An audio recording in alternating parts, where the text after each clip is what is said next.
여러분 안녕하십니까. 경제현장 오늘 시작합니다. 고금리와 경기 둔화로 이자 부담이 커지면서 금융회사들의 연체율이 급등하고 있습니다. 취약차주가 많은 저축은행에서는 지난 3월 말 연체율이 6년 만에 5%대로 뛰었다고 하니까 문제가 아닐 수 없는데요. 가계뿐만 아니라 실적 둔화로 골병이 들고 있는 기업들 역시 연체율이 계속 상승하고 있다는 겁니다. 이자도 못 갚는 개인과 기업이 크게 늘어나는 상황, 어떻게 봐야 할까요? 집중진단에서 지금부터 자세히 짚어보겠습니다. 유튜브 실시간 댓글 의견 주시면 토론에 반영합니다. 경제현장 오늘입니다.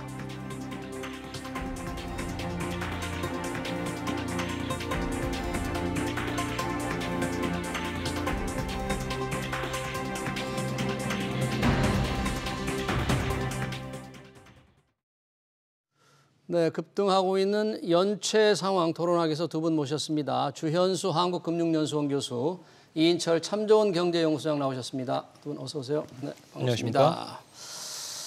자, 요즘 금리는 조금 안정되는 것 같은데 그동안 금리가 워낙 높은 수준을 유지하다 보니까 이자도 못 갚는 사람이 늘고 있다고 합니다. 4월 연체율 급등했다고 하는데 주현수 교수님, 연체율이 얼마나 지금 높아진 겁니까? 예, 전체적으로 본다면 조금 높아졌다라고 이야기할 수 있을 거예요. 예를 들어서 연체율 같은 경우에는 지금 전월에 0.272%에서 0.304%로 올랐고요. 이제 은행의 경우에 네네. 네. 5대 시중은행 기준으로 말씀을 드리는 5대 거죠. 시중은행이요? 네. 네. 그러면 요 얘기부터 해볼까요? 5월 23일 날 이제 금감원에서 자료가 나왔는데 여기서는 지금 국내 은행 전체에 대해 가지고 완화대출의 연체율을 제시를 했었습니다. 이때 나온 수치가 뭐였냐면 2월에 0.36, 3월에 0.33 이렇게 나왔었어요.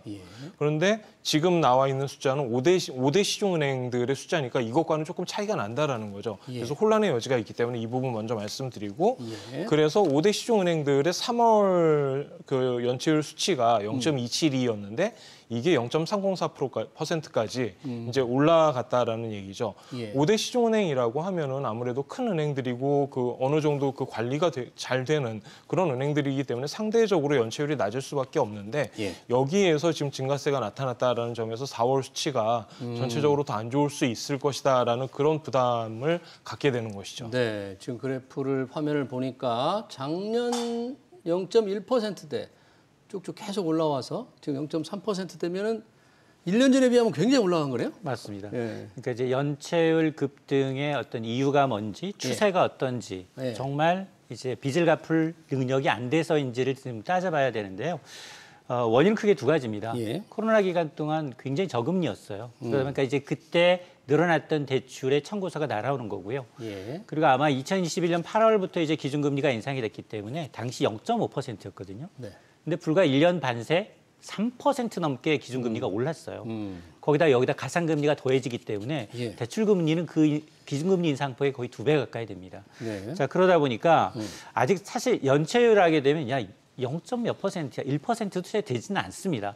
그럼에도 불구하고 전체 늘어나는 속도를 보게 되면 말씀하셨던 것처럼 줄곧 연초만 하더라도 0.1%였던 게 한 달 만에 0.2. 또 한 달 만에 0.3. 그 인상폭을 보게 되면 빠른 속도로 늘어나고 있는데 문제는 이게 이제 금리 인상을 하게 되면 기존 대출의 한 7, 80%는 변동형 대출이에요. 그래서 이미 대출 금리는 변동금리 수준에 따라서 주택담보대출 6, 7%, 그리고 신용대출도 마찬가지로 그와 비슷하게 올라갔는데 변동금리 최근에 들어서 금리가 좀 떨어지고 있죠. 좀 그럼에도 불구하고 만일 내가 6개월 정도 지나서 변동금리 대출의 인하폭을 보게 되면 1%가 채 안 됩니다.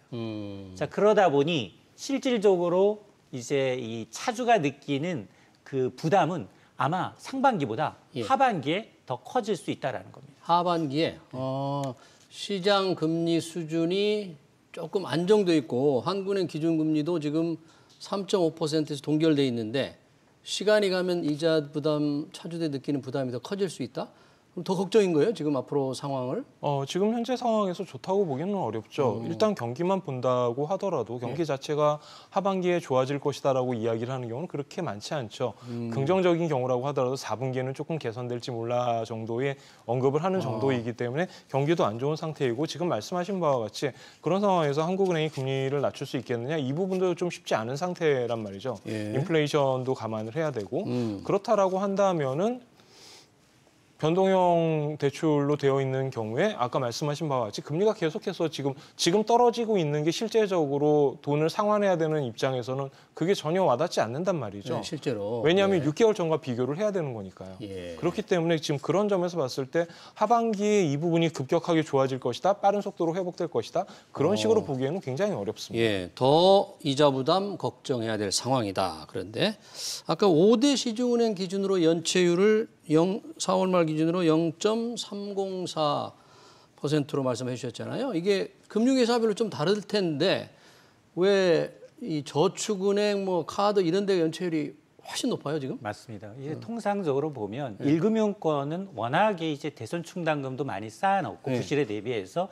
관리를 합니다. 부실채권을 관리를 하다 보니까 연체율이 그렇게 급격하게 높아지지는 않지만 그러나 지금 보게 되면 저축은행은 우리가 이제 저축은행 사태하면 아픈 트라우마가 있잖아요.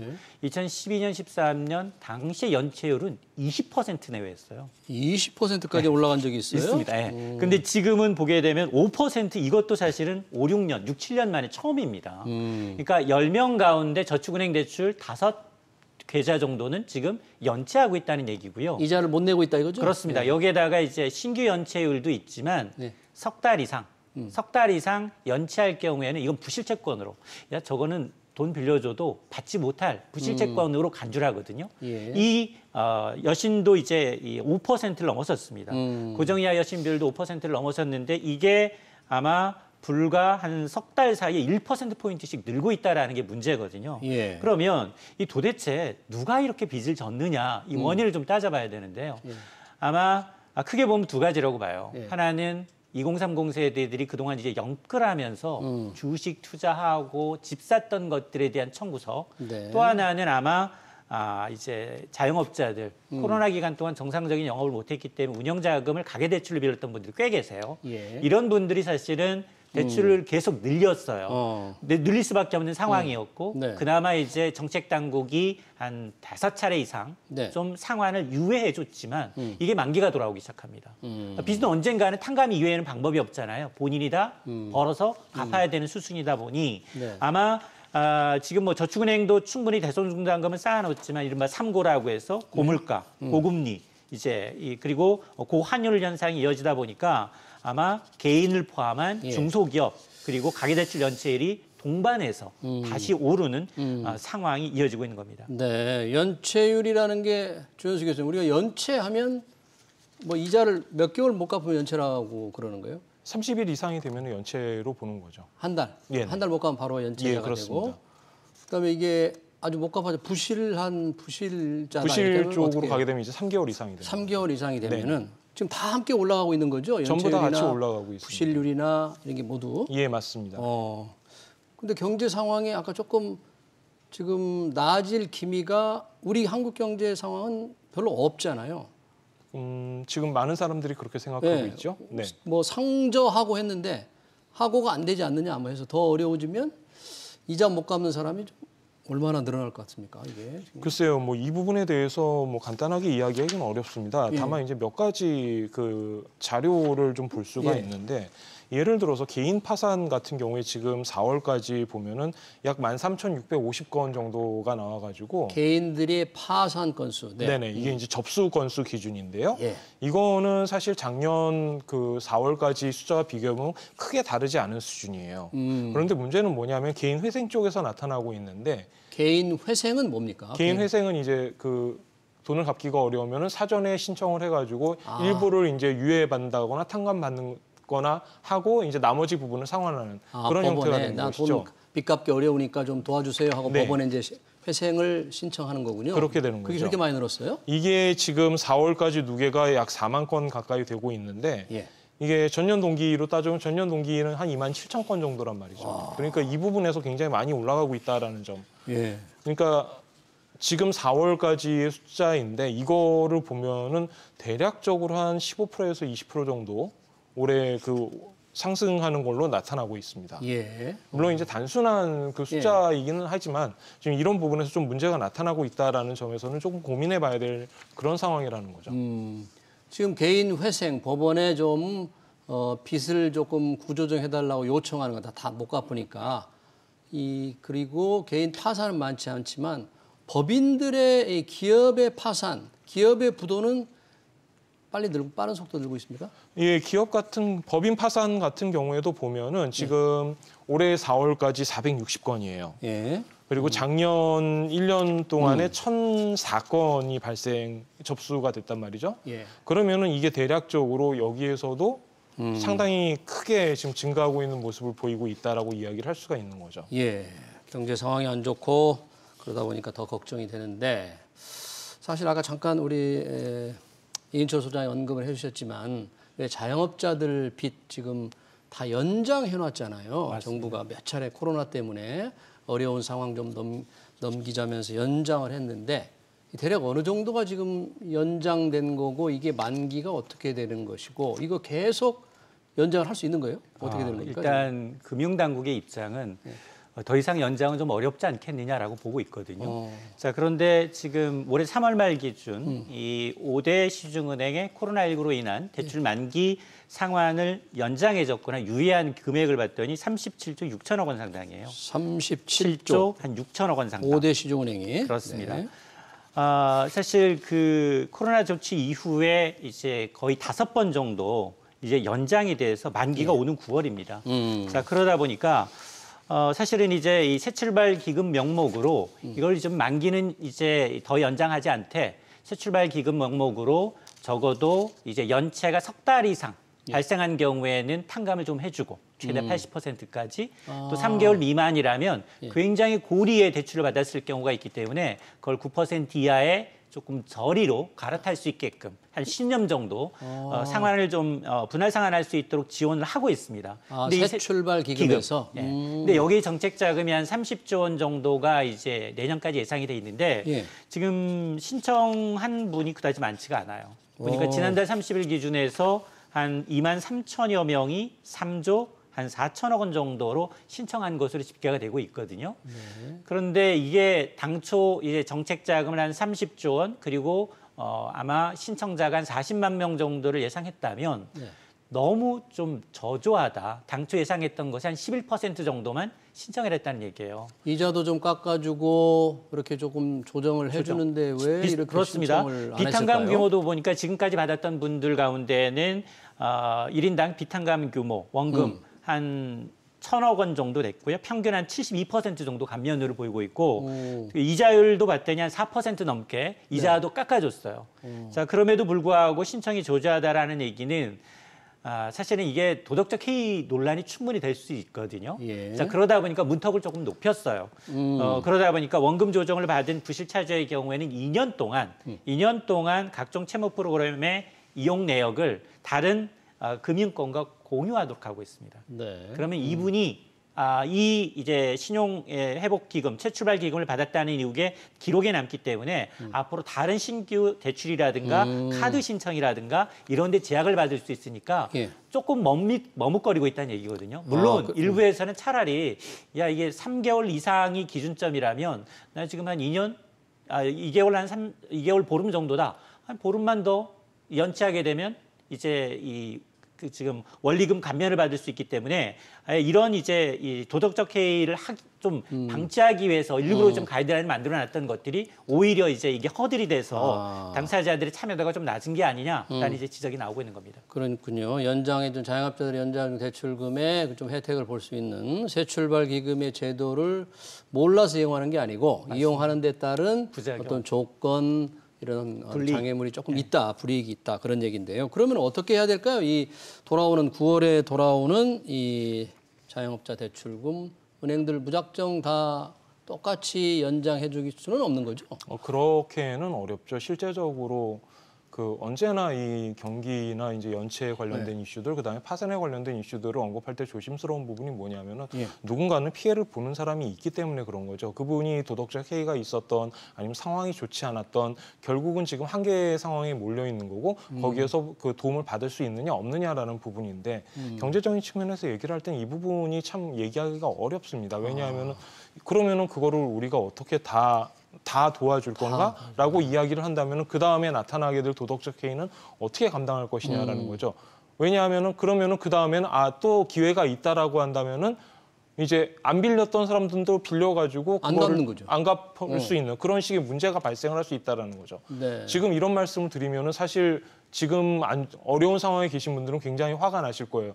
그런 어떤 이유든지 간에 저는 지금 그런 상황이기 때문에 네. 그런데 그 사회가 움직인다라는 거는 현실적으로 그런 부분이 있기 때문에 예. 이 부분을 전체적으로 탕감을 해준다라던가 그 분들에게 어떤 그 베네핏을 준다라거나 이런 식으로 경제 정책을 짜기에는 어렵다라는 거죠. 금융적인 측면에서도 그렇고. 그렇기 때문에 어느 정도 이거를 어느 정도까지 하느냐라는 부분에서 예. 정책 당국자들이 사실 굉장히 조심스럽게 다가가야 될 그런 부분입니다. 자영업자들은 뭐 최선을 다했는데 빚 갚기 위해서 정말 노력을 했다. 일부러 안 갚은 것도 아니고 어쩔 수 없는 상황이었는데 그래서 정부가 조금 더 도와줘야 되는 거 아니냐. 늘 그럴 때 있잖아요. 대기업들 어려울 때 아주 부도로 가는 대기업들 도와주니까 자영업자들도 충분히 도와달라는 게 그분들의 이제 목소리인데 맞습니다. 은행들이 무작정 다 연장이 될 수도 없고 또 9월 되면 이거 가지고 논란이 좀 되겠네요. 그럼. 그렇습니다. 왜냐하면 이제 5차례 이미 6개월씩 연장을 해줘 왔고 예. 그리고 이제 신용회복 프로그램을 지금 가동 중에 있고 예. 그 규모를 아마 이렇게 지금 이 코로나 때문에 상한 유예됐던 37조 원과 이제 비슷한 수준으로 책정을 해놨는데 예. 신청이 저조한 그런 이제 이면의 문제는 있지만 그러나 만에 하나 이제 이게 코로나라는 특수성 때문이라고 하면 똑같이 지금 저축은행들의 이 부동산 PF 사실도 사실은 부실도 문제거든요. 물론 결은 좀 다릅니다. PF 저축은행들. 네. 저축은행들의 경우에는 자기네 이제 이 저금리 상황에서 어떤 이윤을 취하기 위해서 했던 것들이 고금리에 이제 부메랑이 돼서 돌아온 측면이 있지만 그럼에도 불구하고 지금 여기 이제 이 자영업자의 경우에는 사실은 이 코로나 때문에 업무를 못 했잖아요. 영업을 정상적으로 못한 부분이 있기 때문에 정부가 나서서 적극적으로 대여섯 번 상한 유예며 이걸 이제 종용해 왔던 거고 네. 그러면서 자꾸 이제 이 연착륙할 수 있도록 유도를 하고 있는 상황인데 근데 그게 막바지가 이제 9월이다 보니까 네. 코로나는 풀려서 위드 코로나 전환이 됐지만 자영업자분들은 여전히 좀 어려운 상황이어서 네. 이제 좀 연장 쪽에 좀 더 무게가 실리고 있어요. 사실 자영업자들의 경우에는 지금 연장 당장 내가 쪽에? 영업을 해서 빚 갚을 능력이 안 되니 네. 지금 9월이라는 디데이는 받아놓고 있지만 자영업자 입장에서는 추가로 더 연장해줬으면 좋겠다라는 입장을 내비치고 있지만 예. 그런데 이제 금융당국 입장에서는 이게 하나의 롤모델이 되거든요. 왜냐하면 누구는 도와주고 또 다른 피해자들이 또 다른 유형의 피해자들이 나타날 수 있는데 네. 앞서 뭐 이제 부동산 PF도 마찬가지고요. 예. 자 그런 이 똑같은 이 사례에 대한 이 도덕적 해이 측면에서 다 도와주고 그다음에 요구하는 걸 다 해줄 수는 없는 부분이 있기 때문에 상당히 아마 고심이 될 겁니다. 예. 지금 연장하는 쪽으로 되지 않겠냐라는 걸 우리 이인철 소장이 말씀을 하시니까 우리 시청자 댓글이 그런 게 나오네요. 지금도 앞으로도 탕감, 빚을 완전히 갚지 않게 해주는 거는 공짜로 지급하던 거. 이게 모두 다 국가를 좀먹는 행위라고 생각한다. 상당히 이렇게 비판적으로 하시는 분이 계신 주 교수님도 이런 의견에 좀 공감을 하시는 글쎄요, 그 어려운 이야기입니다. 잘 열심히 했는데 안 됐으면은 정부가 도와줘야 되느냐?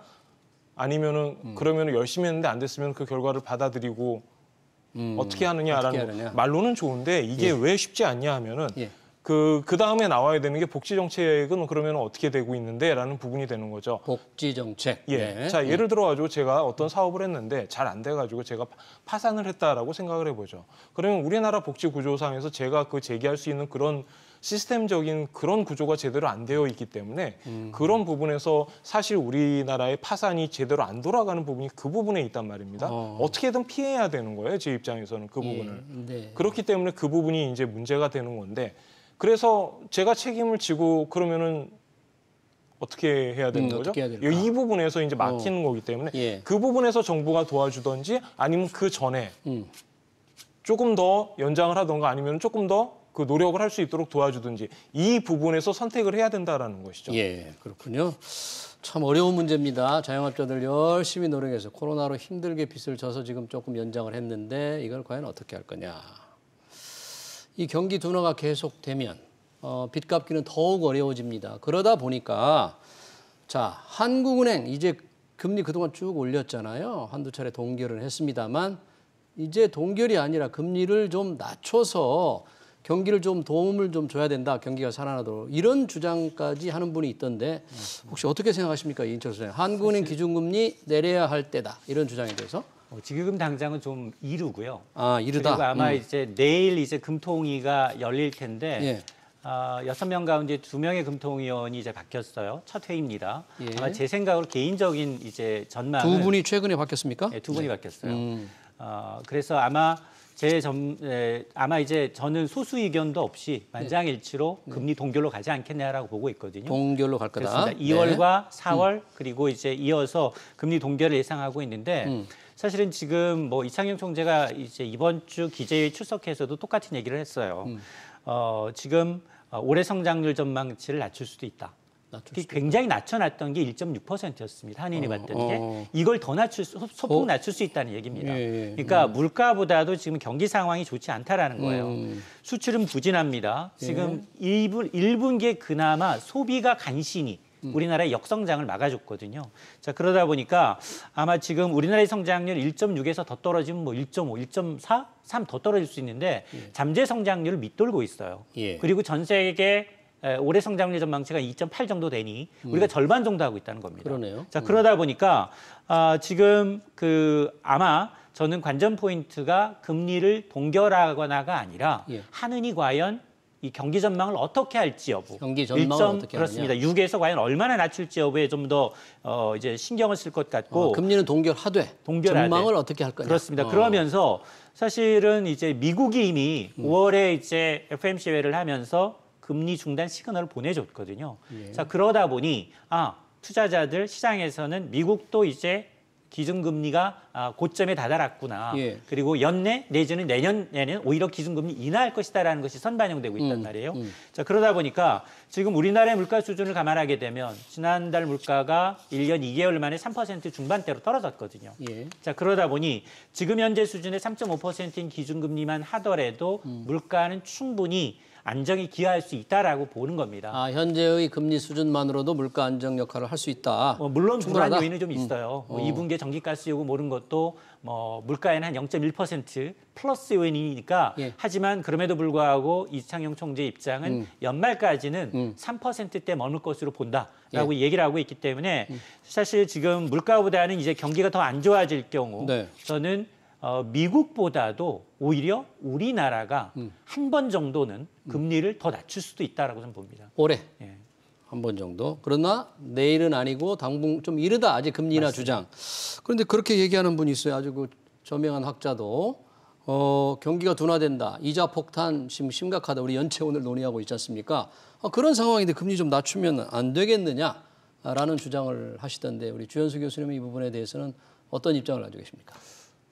한국은행 홈페이지에 가보면은 한국은행은 뭐라고 얘기하냐면 물가 안정 목표를 정해서 국민에게 공표하고 이를 달성하기 위해서 최선을 다하고 있습니다라고 이야기를 하고 있어요. 물가 안정을 터들어서. 즉 무슨 이야기냐면 한국은행의 정책 목표는 뭐냐면 물가 안정이에요.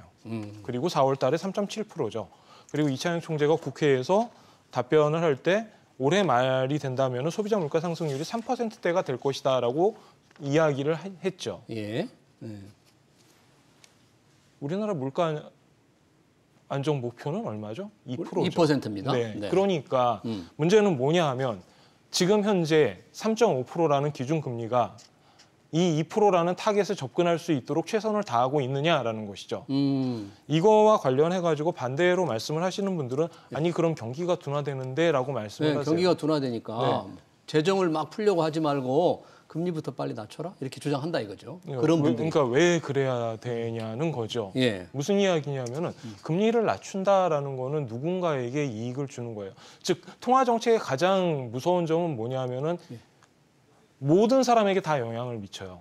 그러면은 금리를 낮춘다라고 한다면은 지금 돈을 이전에 빌렸던 사람들에게 상대적으로 이익을 주는 거죠. 그리고 돈을 예를 들어서 자금을 모았던 사람에게는 상대적으로 박탈하는 그런 효과가 있다라는 거죠. 그렇죠. 그러면은 이거는 맞는 방향입니까? 그런 의미에서 한국은행이 물가 안정 목표를 가지고 있다라는 거는 그 부분을 달성하기 위해서 통화 정책을 하는 거지. 그 이외에 경기와 관련된 이슈를 가지고 통화 정책을 사용하는 거는 굉장히 위험한 이야기라는 거죠. 제대로 성공한 적이 없어요.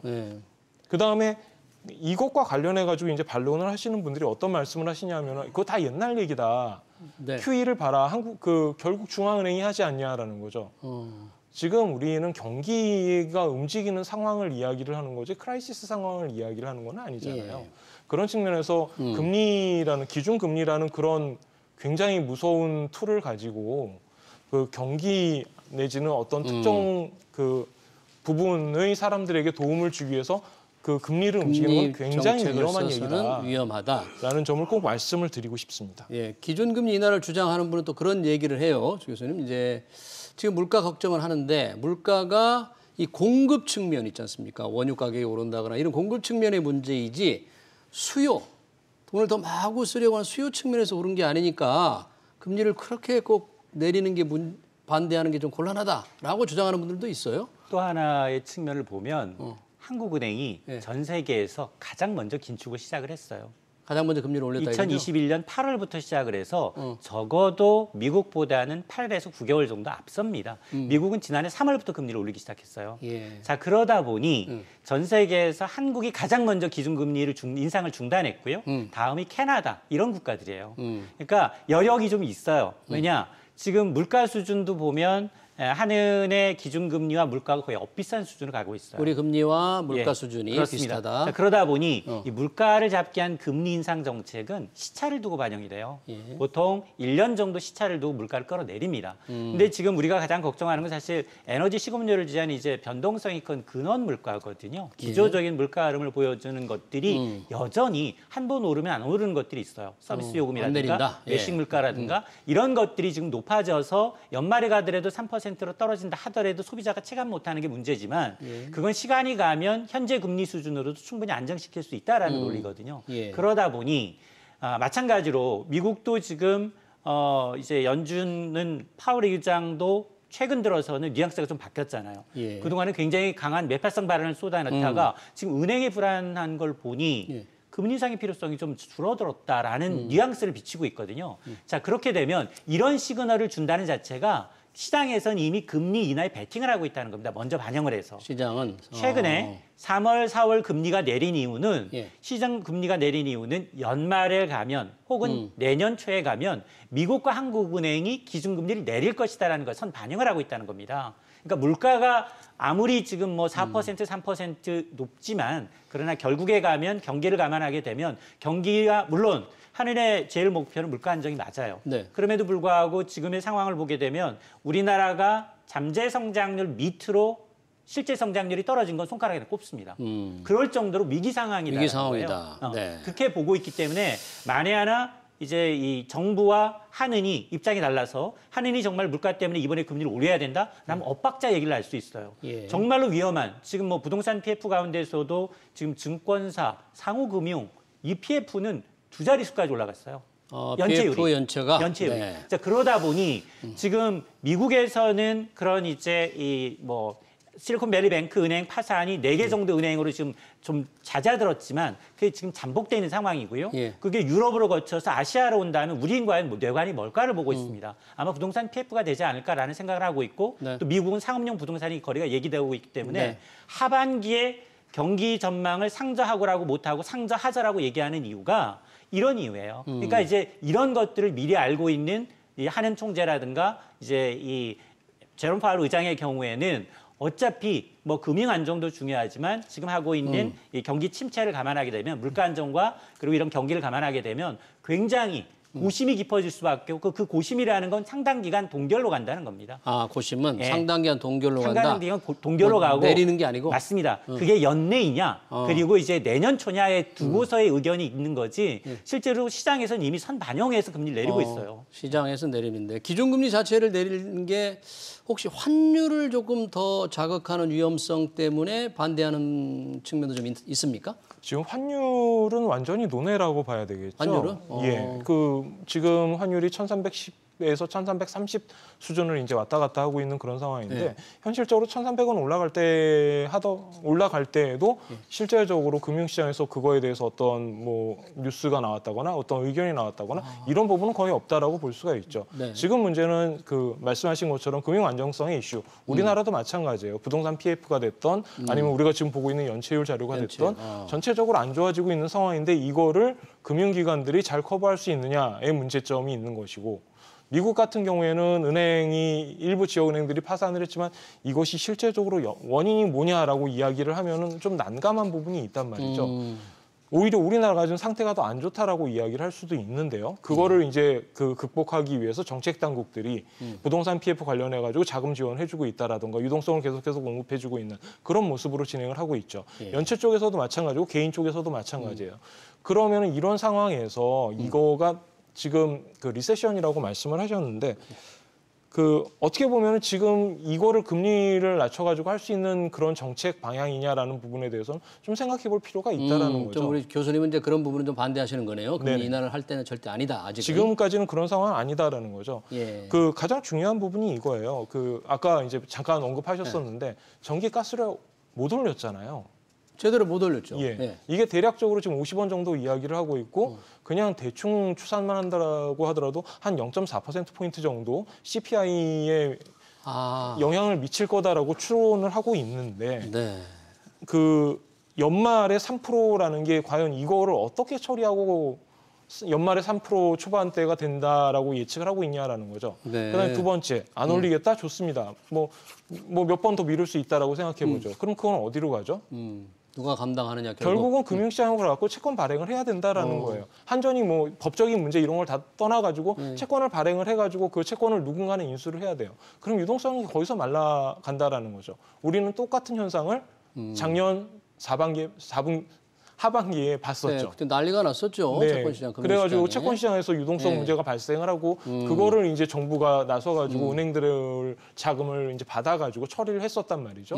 그러면 이번에는 어떻게 할 거냐라는 거죠. 이 부분이 오히려 지금 오히려 그 주의 깊게 봐야 될 부분이 아닌가라고 생각을 합니다. 전기, 가스 요금 뭐 제대로 올리지도 않았기 때문에 실질적으로 물가 상승률이 조금 더 높은 거다. 그런데 지금 금리 인하를 논의할 때냐라고 정리를 하겠습니다. 네, 금융회사 연체율 내일 한은의 통화정책 방향 토론 여기서 마치도록 하겠습니다. 지금까지 주연수 한국금융연수원 교수, 이인철 참좋은경제연구소장이었습니다. 두 분 고맙습니다. 감사합니다. 네.